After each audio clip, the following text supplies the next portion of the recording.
Okay. Ayan, good day mga kabackyard. Ito, bukas tayo ng pasukaan ng manok para maiwasan natin yung mga sakit-sakit. Ayan, para matanggal yung mga bakterya ng ating pasukaan. Ayan, nasabon natin yan. Ayan, ganito ginagawa natin pag tanghali para kasi nagkakahalak-halak yung mga manok. Puso ang ulan, kailangan malinis tayo ngayon sa mapakainan. Yan, hugasan natin. Kaya mga ano yung mga patukaan na yan, ano lang yan, gawa-gawa lang yan. Para yan.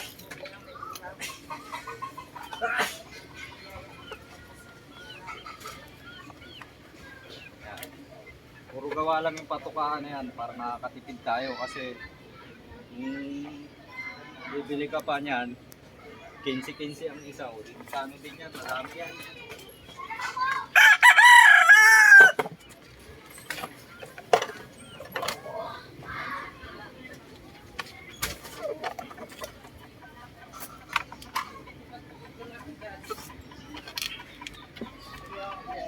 Yan, medyo makalat dito sa ating backyard kasi backyard lang to.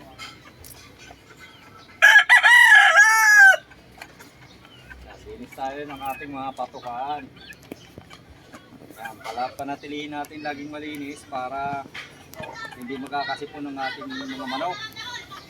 Kasi tagulan ngayon, yan, madaling magkasipon ng manok. Pero pag ganito gagawin nyo, makakaiwas kayo sa sakit ng manok. Hindi basta nagkakasipon ng manok. Yan. Ganyan lang kami mga idol. Yan, medyo natagalan tayo ng video. Sisikapin natin mag-upload ng sunod-sunod na pag-upload kasi medyo tinamad tayo kasi lagi tayong nakaka-copyright pero hindi ko alam kung bakit copyright. Original voice naman.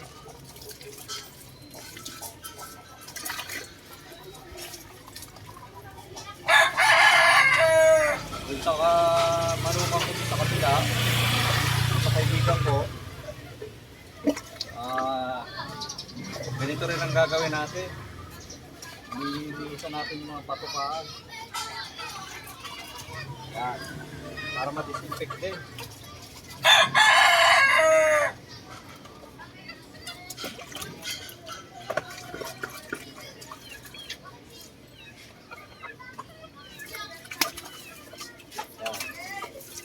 Tapos, itaog na natin. Ayan.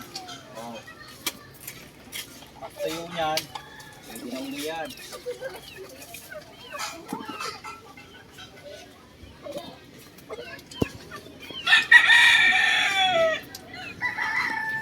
Ayan, sikapin natin.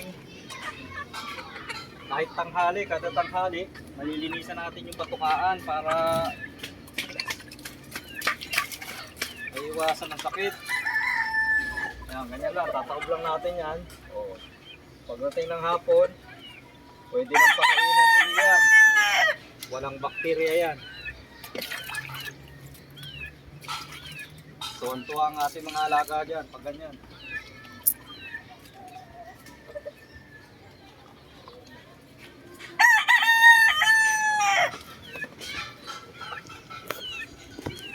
Yeah, mga idol. Pakisilip natin ang mga ilang alaga natin dito. Oh. Ito, malalaki na oh.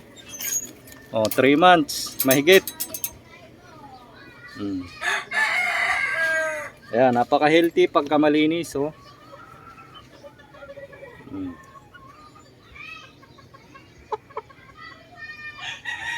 Ayan. Tapos, ito pa yung ating original na Boston. Ayan, ito pa rin. May mga gustong bumili nito kaso hindi talaga ito pang out. Kasi talaga nag-aanak ng magagaling ito. Ayan.